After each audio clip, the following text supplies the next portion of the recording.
Yo, what's going on people? It's Sevv. Today's video is going to be a bit different from the content that I've been uploading recently. This video will serve as the first episode of my weapon guide series that I've been working on. In this series, I'll be going over every weapon by class, breaking down how they work, and teaching you how to use them.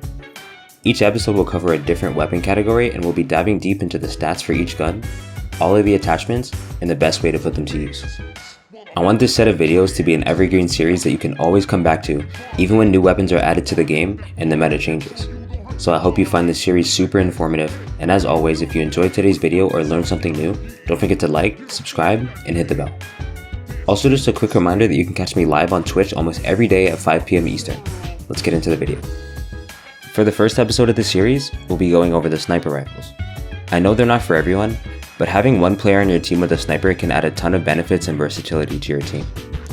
So if you like to run snipers, or you're looking to get into them, this video is for you. Snipers in this game excel in mid to long range engagements and are able to deal big amounts of burst damage from a distance. Starting off with the Sentinel, this gun is your typical bolt action sniper rifle. It also is one of 3 weapons in the game that can be charged to increase fire rate and do more damage. The Sentinel has a base mag size of 4 shots, which you can increase to 5 shots with a white mag, 6 with a blue mag, and 7 shots with a purple or gold mag. Getting into the damage, the Sentinel does 126 to the head, 70 to the upper body, and 63 to the lower body and legs. When charged, it'll do 158 to the head, 88 to the upper body, and 79 to the lower body. You can put any sight on this weapon except for the digi-threat, so that includes both 1x sights, the 1 to 2x, 2x, 3x, 2 to 4x, 6x, 4 to 8x, and the 4 to 10x sight that can only be picked up from the care package. And other than an extended mag and a sight, you can also add a sniper stock to your Sentinel. To charge it, you'll need to use a shield cell, so I recommend carrying a few more cells than you usually would if you're a Sentinel player. This weapon also has the Deadeye's tempo hop up as a built-in mechanic, meaning that your rate of fire is increased when you shoot at the perfect moment. When firing the Sentinel, you'll see that the perfect shot icon pops up under your crosshair, and as long as you're firing while the icon is blue, you'll keep the Deadeye's tempo effect. If you take too long to shoot, the icon will turn gray and you'll lose the increased rate of fire. The best way to play the Sentinel, in my opinion, is to play behind your team and poke at enemies from mid to long range. Doing this will allow you to farm damage on your Evo shield and your teammates' shields throughout the course of the game. Moving on to the charge rifle, the sniper is the only gun in the game that's hit scan no matter how far away you are. It fires a straight laser, dealing damage according to how much of the laser you can land on the opponent, and has an explosion at the end which deals the most damage. Assuming you land the whole duration of the laser, the charge rifle will deal 114 damage to the head and 90 damage anywhere else on the body. It has a base mag size of 8 shots, but uses 2 shots every time you shoot, so it's really only 4.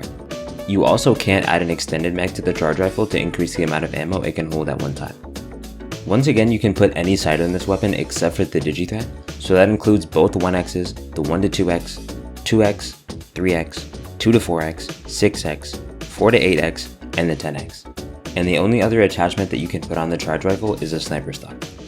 Just like the Sentinel, the charge rifle is amazing for farming damage on Evo shields, and if you can land the end of the laser that hits the hardest, you can output large amounts of early damage for your teammates to push off of. As for the Longbow, this gun is a semi-auto rifle that's better from mid to longer ranges instead of extremely long ranges.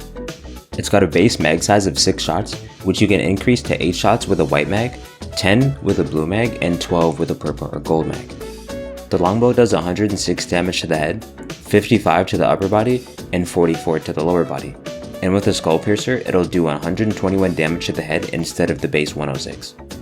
It can be kitted with every sight other than the digi-threat, as well as a barrel stabilizer and a sniper stock, making it able to hold a total of 4 attachments and a hop-up.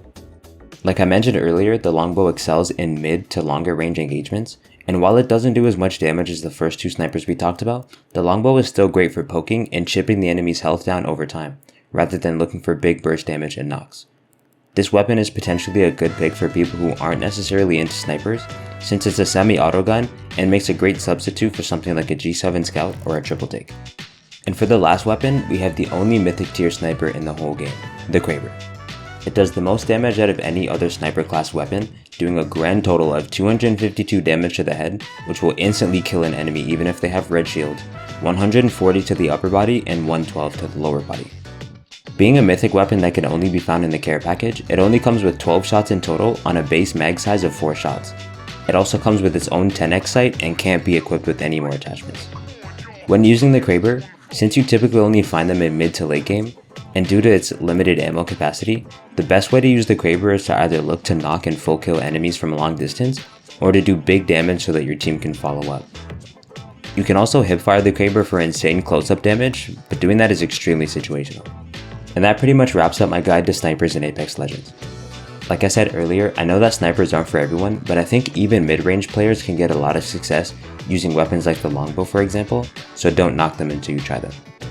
If you enjoyed today's video or learned something new, don't forget to like, subscribe, and hit the bell so you'll always know when I'm dropping new content. And also just a reminder that you can watch me live at twitch.tv/SevvFPS every Monday, Wednesday, Friday, and sometimes Saturday at 5 p.m. Eastern. So stop by if you have the time. We'd love